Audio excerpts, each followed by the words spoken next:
Hello students, अब हम शुरू करने जा रहे हैं topic 8.3 that is universal law of gravitation. तो ये मैंने पहले ही आपके लिए लिख रखा है जिससे कि टाइम वेस्ट ना हो। और इसमें मैं आपको बता देता हूँ, ये अर्थ है जिसकी रेडियस होती है RE और यहाँ से यहाँ तक जो दूरी है वो हम मान लेते हैं RM, यानी कि पृथ्वी से चंद्रमा की दूरी। हम चंद्रमा के लिए कैलकुलेशन करने जा रहे हैं, यानी फॉर द मून। ये सेंट्रीपेटल एक्सेलरेशन है, किसका है? चंद्रमा के लिए है, जो चंद्रमा चारों ओर जो घूम रहा है, जो मून इज़ रिवॉल्विंग अराउंड अर्थ, उसके लिए ये सेंट्रीपेटल जो एक्सेलरेशन है वो AM है। तो इस सेंट्रीपेटल एक्सेलरेशन जो कि which is due to the gravitation of earth या ग्रेविटी ऑफ अर्थ के द्वारा है, वो उसकी वैल्यू क्या होगी? तो उसकी वैल्यू होगी V/RM, V²/RM, जो कि ये V क्या है? ये इसकी लीनियर वेलोसिटी है मून की, और ये आपका RM हो गया पृथ्वी, यहाँ पृथ्वी से लेकर और यहाँ तक की चंद्रमा तक की दूरी, जो कि करीब करीब 4 लाख किलोमीटर है, जो आपने देखा भी होगा। अभी सैटेलाइट जो भारत ने छोड़ा था और सेफली लैंड किया था चंद्रमा पे, उसमें भी आपने देखा होगा। और एग्जैक्ट दूरी कितनी है? वो होती है RM पृथ्वी से 3.84 × 10⁸ मीटर्स, या यूँ कहें सीधे सीधे 4 लाख किलोमीटर के आसपास है ये। ठीक है, ये इतने मीटर्स बोलो या 4 लाख किलोमीटर बोलो। और जो चंद्रमा पृथ्वी का जो चक्कर लगाता है, यानी कि revolution time period of moon around the earth is 27.3 days, ये हो गया। इसको आधार मानते हुए हम इसका सेंट्रीपेटल एक्सेलरेशन निकाल रहे हैं चंद्रमा का due to gravity of earth, वो है V²/RM। V² की वैल्यू हम कैसे निकालेंगे? ये होता है किसी भी, अगर एक सर्किल होता है उसका जो ये है पेरीमीटर, वो होता है 2πr, और यहाँ पर R की वैल्यू है, यहाँ पर R की वैल्यू है RM, और क्या करते हैं? अपॉन टाइम रख देते हैं। तो वही चीज़ हमने यहाँ किया है, 2πRM/T रिवोल्यूशन टाइम। इसका स्क्वायर है तो इसका भी स्क्वायर हो गया। तो हमारे पास जो सेंट्रीपेटल एक्सेलरेशन है of moon due to gravity of earth, वो आ गया 4πr² RM/T²। अब T की वैल्यू 27.3 डेज़। इसे डेज़ को 24 की मल्टीप्लाई कर देंगे तो ये 24 इतने एक दिन के ये घंटे आ जाएंगे, यानी कि आवर्स आ जाएंगे। उसे 3600 से मल्टीप्लाई कर देंगे तो वो सेकंड में कन्वर्ट हो जाएगा। ये RM हमारा 3.84 × 10⁸ है। तो इन दोनों की सहायता से हम AM की वैल्यू निकाल सकते हैं। तो इससे हमें जो AM की वैल्यू है, यानी कि सेंट्रीपेटल एक्सेलरेशन है, उसकी वैल्यू काफ़ी कम होती है जो अर्थ का जो एक्सेलरेशन है। इसकी वैल्यू होती है 9.8। इसे जब आप कैलकुलेट करेंगे तो it will be very much less. ठीक है, ये हो गया यहाँ तक। अब जो हमारे पास जो रूल है वो है G, जो पृथ्वी का जो एक्सेलरेशन है, ग्रेविटेशनल एक्सेलरेशन, वो G प्रोपोर्शनल टू होता है 1/RE², यानी कि पृथ्वी की रेडियस, जो कि करीब करीब 6200-6200 किलोमीटर के आसपास होती है। ये पिछले चैप्टर में आप देख लेना कितना है exact.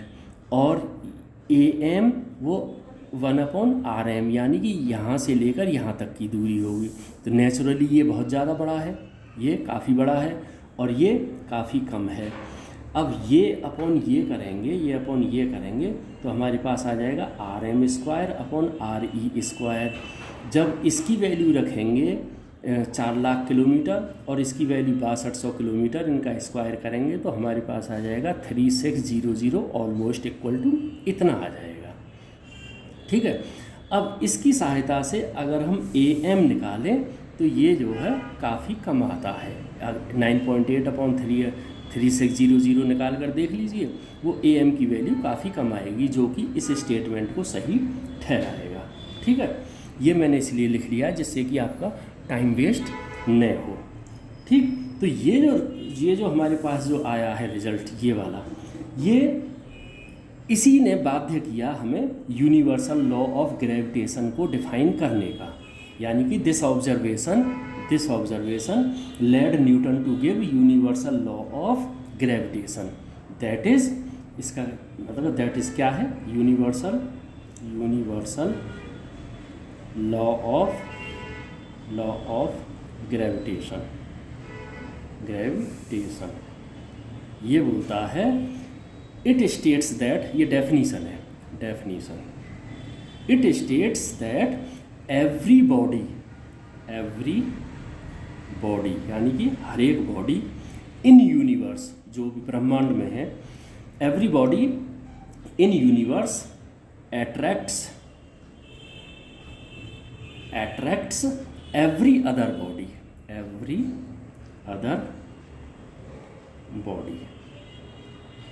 with a force which is directly proportional to the product of their masses। यहाँ से मैं लिख नहीं रहा, every body in universe attracts every other body with a force, एक फोर्स के द्वारा, विद ए फोर्स, उस फोर्स को हम F बोल देते हैं, जो कि ग्रेविटेशनल फोर्स है, आगे काम आएगा। Force which is directly proportional to the product of their masses, मान लो m1 m2 है, and inversely proportional to the square of distance, मान लो डिस्टेंस d है, square of distance between two bodies m1 m2 ये d है। अब मैं इसे दोबारा बोल देता हूँ जिससे आपकी समझ में एक बार और आ जाए। तो this universal law of gravitation states that every body in universe attracts every other body.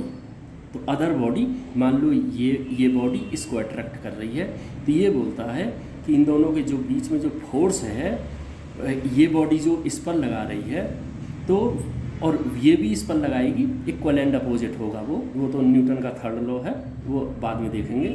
तो मान लो ये बॉडी इस पर फोर्स लगा रही है, every body put a force, तो वो मान लो फोर्स F है, वो प्रोपोर्शनल होगा to the multiplication of this mass and inversely proportional to the square of distance between this and this. हो गया। दैट इज, इसका मीनिंग क्या हुआ, that is gravitational force F on a point mass m2, मान लो इस पर gravitational force F on a point m2 due to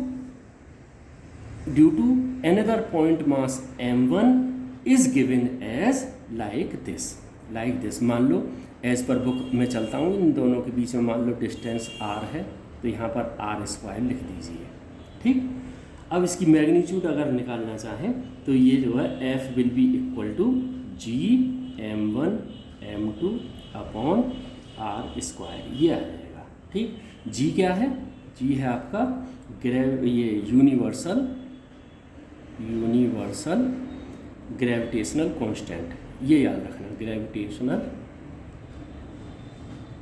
constant. ठीक, अब जो है आपकी बुक में आगे जो मैं जो बताने जा रहा हूँ, ये इसकी अगर मैग्नीट्यूड निकालोगे इन वेक्टर फॉर्म तो ऐसे आ जाएगा, और ये r कैप होगा, r कैप ध्यान रखना, ये r कैप है, अगर आप इसे जो है वेक्टर फॉर्म में निकाल देना। इसके बाद आपकी बुक में गलती है, उस गलती को मैं आपको बताऊंगा। ठीक है, तो उससे पहले बुक क्या गलती है वो बुक में देखना, जो सही है वो मैं बता रहा हूँ। तो ये जो है हमने पढ़ रखा है कि जो r कैप है उसे हम बोलते हैं, ये है यूनिट वेक्टर, इसमें कोई शक नहीं है, फ्रॉम m1 टू m2, ये यूनिट वेक्टर हो गया r कैप। अच्छा, यहाँ से यहाँ तक की दूरी मान लो, यहाँ पर था position vector 2 with respect to किसी ओरिजिन के, और यहाँ से यहाँ तक वेक्टर पोजीशन वेक्टर r1 है विद रेस्पेक्ट टू, मान लो ये कोई ओरिजिन है, इसके सापेक्ष, ओरिजिन के सापेक्ष ये और ये सीधी लाइन है, ये r1 वेक्टर यहाँ से यहाँ तक है, ये r2 वेक्टर यहाँ से यहाँ तक है, तो रिजल्टेंट वेक्टर जो r है ये वाला, उसे हम लिखते हैं resultant vector is equal to R2 minus R1। ठीक, अब ये हमने पढ़ रखा है कि यूनिट वेक्टर को निकालने के लिए हम फॉर्मूला यूज़ करते हैं। इस वेक्टर को ऐसे ही रख दीजिए, माइनस, या यूँ कहो ये ऐसे निकलता है vector R upon magnitude of R, और ये हमारे पास कितना है R2 minus R1 upon magnitude of R। ठीक, ये ध्यान रखना, ये अभी आपके काम आएगा। तो हम इसके बजाय इसे ले रहे हैं फॉर्मूले में, इसे ध्यान देना, या आपकी बुक में गलत है वो आपकी समझ में नहीं आएगा।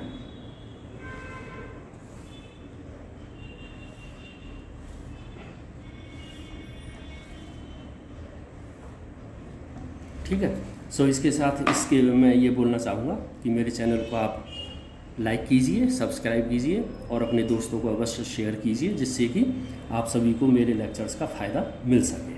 ठीक है, तो ये हो गया यहाँ तक। इसके बाद इस वैल्यू को हम जो है अपने फॉर्मूले में रखेंगे इसमें, यानी कि इस R के कैप की जगह इसे रख दीजिए। तो ये हमारे पास आ जाएगा F इज इक्वल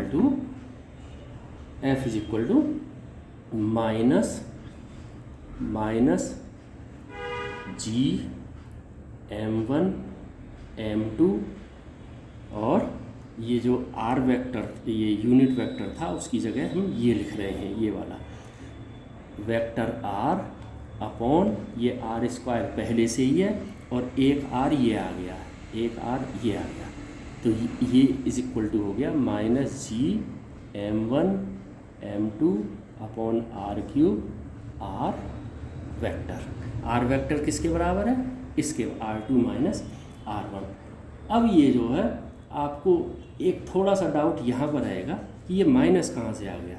ये माइनस एक्चुअली यहीं पर है, ये यहाँ पर ये माइनस R आएगा, माइनस R कैप, ये यहाँ पर, ये ध्यान रखना। उसका रीज़न ये है, जब हम इसे निकाल रहे थे तो इसका जो मैग्नीट्यूड है वो R2 माइनस R1 जो कैप है वो इस ओरिजिन के सापेक्ष वो माइनस R है, ये ध्यान रखना। इसकी वजह से ये माइनस है, ये माइनस यहाँ पर आ जाएगा।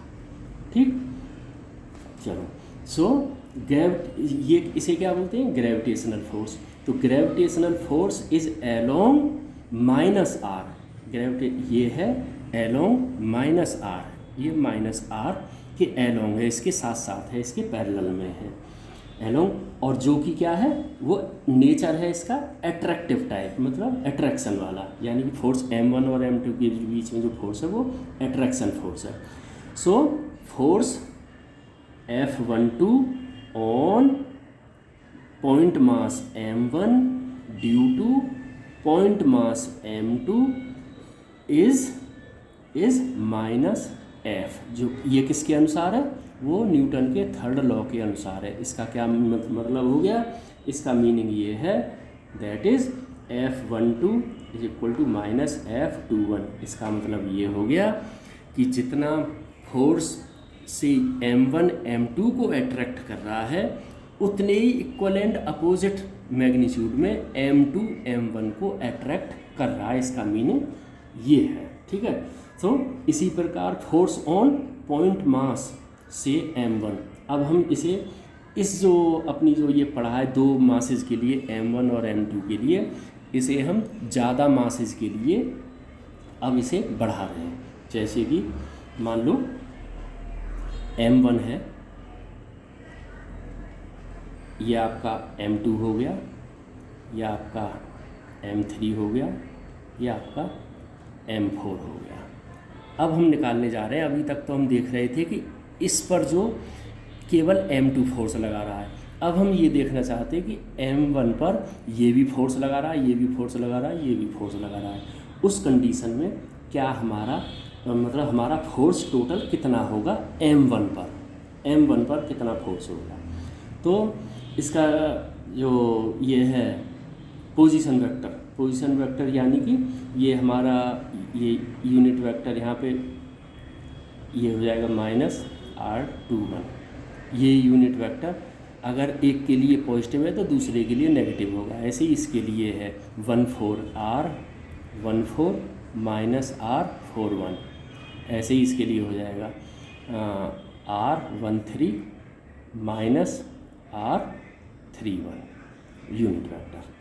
ठीक, इसका मान लीजिए फोर्स 13 है, इसका फोर्स मान लो 12 है, इसका फोर्स 14 है, यानी कि इस पर जो जितने भी बल लग रहे हैं वो इनको इंडिकेट कर रहा है। हो गया। तो इसकी सहायता से अब मैं बोलने जा रहा हूँ, इस प्रकार on the basis of this one, ये सिर्फ 2 पॉइंट के लिए था। अगर पॉइंट ज़्यादा हो तब क्या होगा, तो उस कंडीशन में फोर्स ऑन वन पॉइंट मतलब यहाँ पे हम m1 मान लेते हैं, due to many point masses m2 m3 m4, due to many point masses से m2 m3 m4 is vector sum, जो इस पर जो फोर्स लगेंगे वो वेक्टर सम होंगे, उनको जोड़ के जितना भी आएगा वो इस पर जो फोर्स जो टोटल लग रहा है उसे हम कैलकुलेट कर सकते हैं।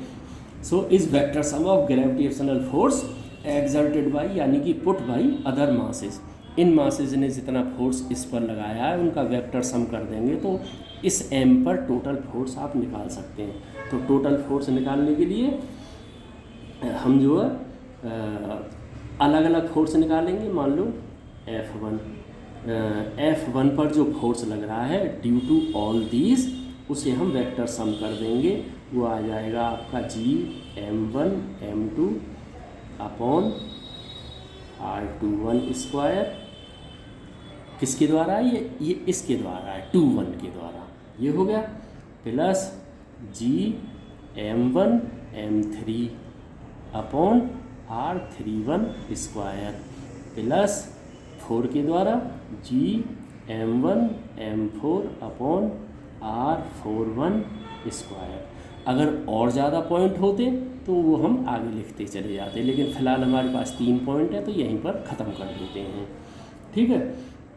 अब इसे जो वेक्टर फॉर्म में अगर लिखना चाहें, वेक्टर फॉर्म कितना हो जाएगा, वो इसके अनुसार हो जाएगा, इसके अनुसार वो आ जाएगा आपका F1 पर जो फोर्स लग रहा है वो सिर्फ जो है ये टोटल जो वो हो जाएगा, सिर्फ इसमें R³ आ जाएगा, जैसे कि Gm1 m2 upon R21 cube, ये क्यूब हो जाएगा। ठीक है, इसे इसके बजाय आप ऐसे भी लिख सकते हैं वेक्टर फॉर्म में। और यहाँ पर क्या आ जाएगा, R21 vector plus Gm1 m3 upon R31 cube, ये क्यूब ये अंदर है क्यूब है, ऐसे ही 3 के लिए आ जाएगा, यहाँ पर हो जाएगा R41 क्यूब ये। ठीक है, ये वेक्टर R31 ऐसे ही यहाँ पे लिख देंगे, ये तीनों का आ गया। लेकिन अब इसमें ये कहता है कि ये पॉइंट मास की बजाय अगर बड़ा मास होता तब क्या होता। तो आपकी बुक में तो काफ़ी लंबा दे रखा है, जैसे कि पृथ्वी है, पृथ्वी में इनफाइनाइट पॉइंट मासेज हैं, वो सारे फोर्स अगर किसी, ये मान लो पृथ्वी है, पृथ्वी अर्थ, एक पॉइंट मास यहाँ पर है, तो ये सीधी ये बोल रहा है कि अगर बॉडी बहुत बड़ी हो और ये इस पॉइंट मास है, मान लो कोई m है, तो तब जो है इस पर ये पृथ्वी कितना बल लगाएगी। तो अब ये कैसे मीज़र करें कि ये वाला पॉइंट भी है, ये भी है, ये भी है, ये भी है, ये भी है, तो ये तो इनफाइनाइट हो गए, तो कैसे पता लगाएं। तो आपकी बुक में जो लिख रहा है वो मैं पढ़ता हूँ, फिर मैं शॉर्ट में एक पॉइंट बता दूँगा। और वो ये बोलता है कि बट फॉर एक्सटेंडेड बॉडी मान लो अर्थ है, बहुत बड़ी है, that is earth, and point मास, इसके अंदर पॉइंट मास हैं बहुत सारे, इसके अंदर काफ़ी सारे पॉइंट मास हैं, इनफाइनाइट है। तो इन दोनों कंडीशन के लिए एक्सटेंडेड बॉडी और इसके अंदर जो पॉइंट मास है वो, ये gravitational force F is not directly applicable because each point mass in earth, इसके जो जितने भी point, each point of mass in earth will exert या will put a force on given point mass, इस पर सारे के सारे पॉइंट इस पर फोर्स लगाएंगे। तो अब ये कैसे पता लगे कि जो है कौन सी लाइन लें, क्योंकि यहाँ से यहाँ तक जो वेक्टर लाइन पोजीशन वेक्टर खींचेंगे वो तो इनफाइनाइट हो जाएंगे, ठीक है। Given point mass, force on A given point mass which will be in same direction and will add these forces vectorial for all point masses in earth to get total force using calculus। तो ये जो जितने भी, अब मैं short में बता देता हूँ, इसमें जितने भी ये हैं इनफाइनाइट जो पॉइंट हैं सारे के सारे इस पर फोर्स लगा रहे हैं।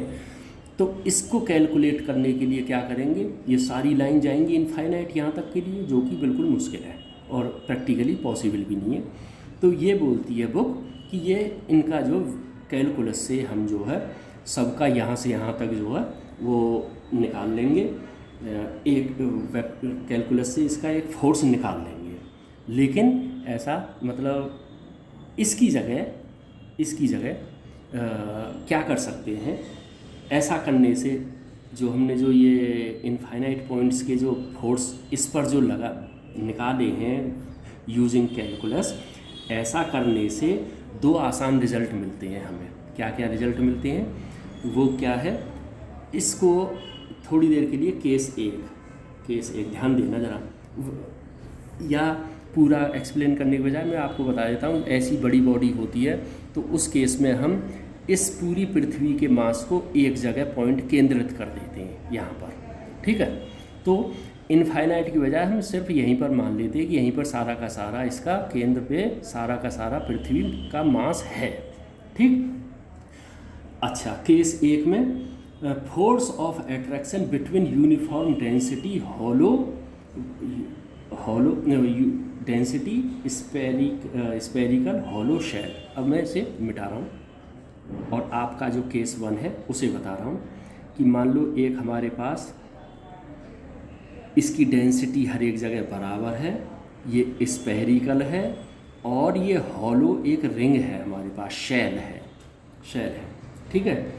The force of attraction between ये uniform density spherical hollow shell and point mass m at outside of it, इसके आउटसाइड है ये, outside is same as if shell whose mass is at center of the cell। तो ये जो है, अब मैं आपको बता देता हूँ कि ये बुक कहना क्या चाह रही है कि ये जो पूरा जो शेल है ना, इसके हर एक जगह के मास के बजाय इस पूरे के पूरे सेल को हम ये मान के चलते हैं कि इसका जो पूरा मास है वो इसके सेंटर पर अवेलेबल है, ठीक है। तो उस केस में यहाँ से और यहाँ तक हम जो है एलोंग दिस वन हम जो कैलकुलेट करेंगे, यानी कि सेंटर टू सेंटर लाइन वाला जो कंपोनेंट है, यहाँ से यहाँ तक जो कंपोनेंट है पोजीशन वेक्टर है, उसे हम यूज़ करेंगे फोर्स निकालने में। आ गया होगा मेरे ख्याल से समझ में कि हर एक को छोड़ के इसके पूरे मास को अलग अलग पॉइंट के बजाय इसे सेंटर पे ले लिया जाता है, और ठीक है। और जो इसके जो परपेंडिकुलर जो कंपोनेंट हैं, ये तो एलोंग टू एम हो गया।